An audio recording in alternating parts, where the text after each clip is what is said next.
6:03 on Thursday morning, November 14th. We are at 42 degrees. Showers starting this afternoon, highs in the low 50s.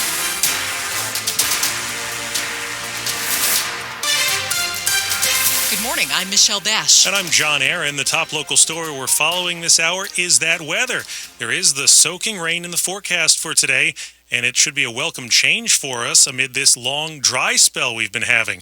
Joining us for more is 7 News First Alert meteorologist Brian Vandegraff.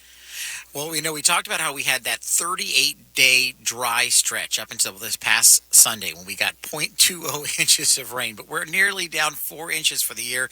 In downtown, 6 to 7 inches down in other spots. Today's rain, anywhere from a half an inch to about an inch, I'd see on average, will be the most rain we've seen since, get this, back on October 1st. So if you do a little quick math here, and we're in November 15th, it's been about a month and a half since we've had really a big soaking rain. So obviously, we are super dry, and every little bit makes a difference. But today, I do think could be one of our biggest rains, although it's still not, a gully washer, but our biggest rains we've had over a month and a half, and it should help to at least put a little dent in our dry spell. The good news is that it is a short-lived system tonight into tomorrow morning, and then by the end of the week and the weekend, we're back to some sunshine. It's going to take more than just this to get us out of this rut, but as long as we can string together a few more of these days, and I think we'll eventually kind of get out of that hole. Maybe we can get a big snowstorm that could also melt down and help us out. Oh, geez. Okay. I'm not promising at this moment, but, that also is another way that we can help kind of erase that deficit. Interesting. Thank you, Brian.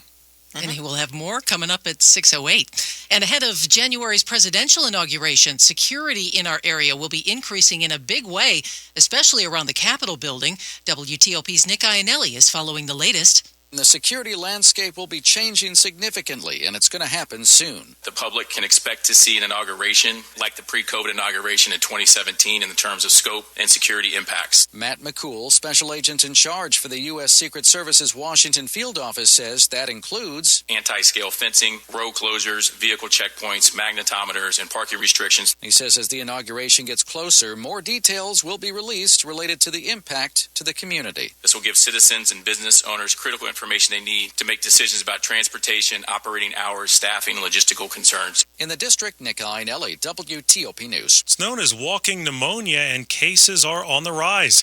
WTOP's Mike Murillo tells us kids are being impacted the most. When it comes to walking pneumonia cases, MedStar's urgent care centers in the D.C. region reported last October 391 patients. When I ran that number for October of 2024, we had 1,789 patients. That's a more than 350% increase, according to Amanda Joy, a certified physician's assistant and associate medical director for MedStar Health Urgent Care. Most cases being reported in kids. From 10 to 17. The illness comes with a fever, cough, and sore throat. Unfortunately, the cough just lingers. It can be treated with antibiotics, but some pharmacies are struggling to keep the kids' versions in stock because of so many cases. What's to blame for the illness's rise? Among the theories, lax with the masking. And doing those things are the best way to prevent getting it. Mike Murillo, WTOP News. There is good news about truancy in D.C. public schools, but there's still a lot of work to be done.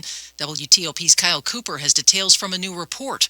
Interim State Superintendent of Education Dr. Antoinette Mitchell says in the report that the city's truancy rate, missing 10 days or more of school, has fallen from 37% last year to 30%. It's now close to what it was before the pandemic. Also, the percentage of students chronically absent, missing class for 10% of the school year, has also dropped a little from last year, but is still higher than pre-pandemic levels. D.C. City Council Chair Phil Mendelson, speaking at a hearing about the problem, tells 7 News there's still a lot to be done.